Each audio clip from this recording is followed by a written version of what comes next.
네, 이제 해외 증시 포인트 그리고 국내 야간 선물 마감 상황 그리고 국내 증시 수급에서 전략까지 좀 살펴보는 시간을 갖도록 하겠습니다. 한규수의 필승 매매입니다. 토마토 투자클럽 한규수 전문가와 연결해서 얘기를 나눠보도록 하겠습니다. 전문가님 안녕하십니까? 네, 안녕하십니까. 한규수입니다. 네, 자 미국 증시는 뭐 S&P 500 지수가 지금 신고가를 경신하고 좀 여러 가지 호재를 작용하고 있는데 글쎄요, 국내 야간 선물 상황은 좀 어떻게 마감이 됐는지 전해주시죠. 네, 자, 먼저 전체적인 시장의 체크 포인트 한번 살펴보도록 하겠습니다. 아시다시피 이제 미국의 뉴욕 증시가 소폭의 이제 상승세를 기록했는데요. S&P 500 지수가 또다시 사상 최고가를 기록을 했습니다. 미국 증시의 흐름 자체가 상당히 견조한 그런 흐름이 계속해서 전개가 되고 있고요. 야간 선물 지수도 미국 증시의 반등 분위기와 더불어서 소폭의 상승세를 기록했습니다. 0.30포인트로 오면서 263.30포인트 상승세를 기록했는데 야간 선물 지수의 흐름들도 그렇게 강하지는 않습니다만 미국 증시에 운동하면서 조금씩 반등을 좀 시도하는 그런 모습이 나오고 있습니다. 자, 그리고 역시 가장 중요한 포인트, 최근 국내 증시에 직접적인 영향을 주고 있는 수급 동향이죠. 외국인 투자가들이 어제 코스피 시장에서는 13일째 순매수 행진을 이어가는 그런 모습이 나타나고 있죠. 전체적인 어떤 시장의 흐름 자체가 그렇게 강한 상태는 아닙니다만, 그러나 외국인들의 국내 증시에서 바이콜의 행진은 계속해서 진행되고 있다는 등, 전반적인 증시 주변 여건들 여전히 긍정적인 신호가 유지가 되고 있다는 부분들을 먼저 체크를 좀 하셔야 될 것 같습니다. 그렇군요. 네, 그럼 첫 번째 포인트부터 좀 더 자세하게 짚어주시죠. 네, 자, 미국 증시 먼저 한번 보도록 하겠습니다. 자, 말씀드렸듯이 이제 S&P 500 지수가 이제 사상 최고가를 기록했는데요. S&P 500 지수와 함께 이제 다우 지수, 나스닥 지수 소폭의 상승세를 기록했습니다. 말씀드렸듯이 이제 미국 증시는 당초 이제 박스권의 횡보 장세 가능성을 봤습니다만, 그러나 경제 지표가 상당히 좋게 발표가 되면서 점진적으로 저점과 고점을 높여가는 그런 반등세가 나타나고 있는데요. 1분기 성장률은 마이너스 성장세를 기록을 했고, 또 당초 예상했던 부분들이었었죠. 그러나 2분기에는 이제 경기가 살아날 것이라는 어떤 전망치가 미국 증시 반등세를 이끌어냈기 때문에 앞으로 미국 뉴욕 증시도 특별한 낙지가 없기 때문에 점진적인 반등세가 좀 더 나올 수 있는 가능성이 상당히 높지 않을까라는 그런 판단을 먼저 드릴 수가 있겠고요. 자, 미국 증시의 반등과 더불어서 이제 야간 선물 지수도 이제 소폭의 상승세를 기록했는데요. 야간 선물 지수 말씀드렸듯이 이제 소폭의 상승세를 기록했습니다. 어제는 그저께는 외국인 투자가들 야간 선물 시장에서 매도세가 났습니다만 어제는 다시 이제 161계약 정도 외국인들의 매수가 들어왔고 기관하고 개인 투자자는 소량 매도가 나온 상태입니다. 대체적인 어떤 그 매도의 규모 자체가 그렇게 크지 않고 소강 상태로 보이는 그런 모습이 나타났는데 역시 외국인들의 매수는 꾸준하게 시장의 어떤 장악을 하고 있는 그런 모습이 나오고 있습니다. 자, 이에 따라서 오늘 그 정규 시장의 선물 시장의 밴드를 예측을 해보게 되면요.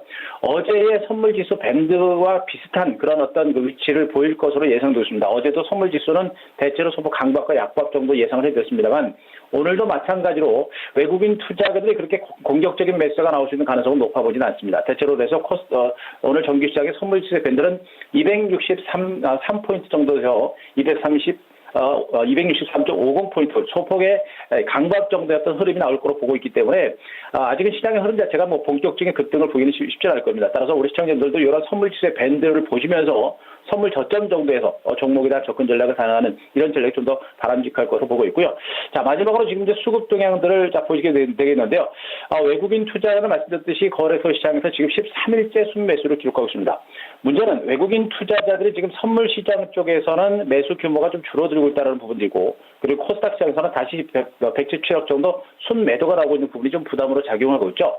거래소 시장에서 매수 규모가 줄어들고 또 선물과 그리고 코스닥 시장에서 매도가 나오고 있는 이런 관망세적인 흐름이 좀 더 진행되고 있기 때문에 앞으로 외국인 투자자들이 이렇게 이제 샀다 팔았다 보이면서 시장의 흐름을 이제 쥐락펴락하는 흐름이 나올 거로 보고 있고요.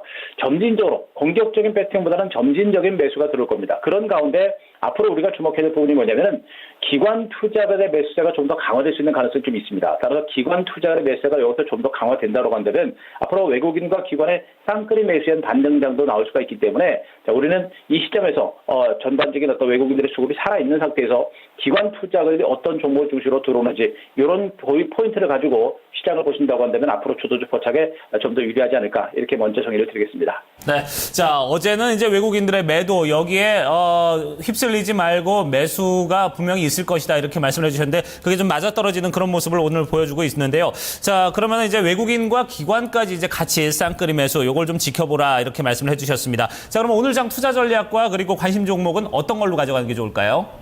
네, 그렇습니다. 지금 현재 우리 시청자 여러분들이 제일 중요하게 여겨야 될 부분이 뭐냐면은 이제 그 시장의 주도주 포착에 주력을 하셔야 됩니다. 말씀드렸듯이 전체적인 지수는 2000선 상단에서 이제 강한 하방 경기 나오고 있고 어제는 뭐 삼성그룹의 날이었다라고 해도 과언이 아닌 상태인데 이런 분위기가 계속해서 이어질지. 근데 기존에 강세를 기록했던 삼성그룹주라든가 IT 종목이 계속해서 시장을 주도를 해 갈 것인지 내지는 새로운 종목이 시장에서 선두권에서 주도주로 부상할 것인지 이걸 포착하는 데 주력해야 됩니다. 따라서 전체적인 지수 흐름 자체는 안정권이기 때문에 지수는 신경 안 써도 되고요. 이제는 우리는 주도주 포착에 주력을 해야 됩니다. 그래서 현재 위치에서 이제 가능성을 보게 되면은 현재 위치에서는 기존의 삼성그룹주들과 IT 종목들이 시장에 선두권에서 주도주 역할을 먼저 계속 할 것으로 일단 예상이 되고 있습니다. 이런 가운데 중국에서 어떤 호재가 나오거나 내지는 어떤 그 경기 회복에 대한 기대감들이 있을 땐 많이 빠졌었던 낙폭화된 경기 민감주들의 반격도 분명히 있을 거로 보고 있습니다. 특히나 많이 빠졌던 종목들은 워낙에 긴 시간 동안 진입했기 때문에 반등이 나올 때 상당히 강하게 나올 수가 있기 때문에 이 경기 민감주들은 조금은 답답하고 지루하더라도 우리는 계속해서 반등의 포인트를 잡아가는 전략이 좋겠고요. 삼성그룹주들과 IT 종목들은 여전히 미국과 유럽의 경기 회복에 대한 기대감들이 있기 때문에 미미한 점진적인 반등 가능성은 여전히 있는 상태입니다. 따라서 지금 현재는 기존의 삼성그룹주들과 IT 종목을 중심으로 한 수익 급여 전략을 계속해서 이어가시는 전략이 좋겠고 그리고 많이 빠졌던 경기 민감주들의 경우는 계속해서 모니터링하면서 수급적인 반등 포인트를 잡아가면서 길목치기 전략을 병행하는 전략이 좀 더 바람직할 것으로 보고 있습니다. 따라서 자 종목별 동향을 먼저 간단한 분석을 드리면요. 그 코덱스 레버리지는 여러분께 계속해서 말씀드렸습니다만 지수하고 연동하는 ETF 상품입니다. 따라서 지금은 뭐 삼성그룹주라든가 경기 민감주라든가 주도주가 없는 상태이기 때문에 주도주가 없는 상태이기 때문에 지수하고 연동하는 종목을 중심으로 가시는 것도 괜찮습니다. 따라서 계속해서 말씀드린 코덱스 레버리지는 지금 이제 밑집대 하단, 뭐 최근 저점이겠죠. 1180원선을 저점으로 중장기간쯤에서 계속해서 물량을 매집을 해 가시는 전략을 펴신다고 한다면은 뭐 시장에서 소외되는 일은 없을 것이다라는 부분들을 이렇게 먼저 말씀드릴 수가 있겠고요. 그리고 이제 두산인프라로 다시 한번 설명드리겠지만 어제도 좀 밀렸습니다만 두산인프라는 뭐 대표적인 경기 민감주의 대표적인 종목으로 보시면 돼요. 두산인프라라든가 일부 대우조선해양이라든가 현대건설이라든가 최근에 바닥권 종목들의 경우는 기관 투자금의 매물로 인해서 주가가 좀 많이 밀려있는 형태가 나타나고 있습니다만 추세적인 하락세가 나올 수 있는 그런 가능성은 높지 않습니다.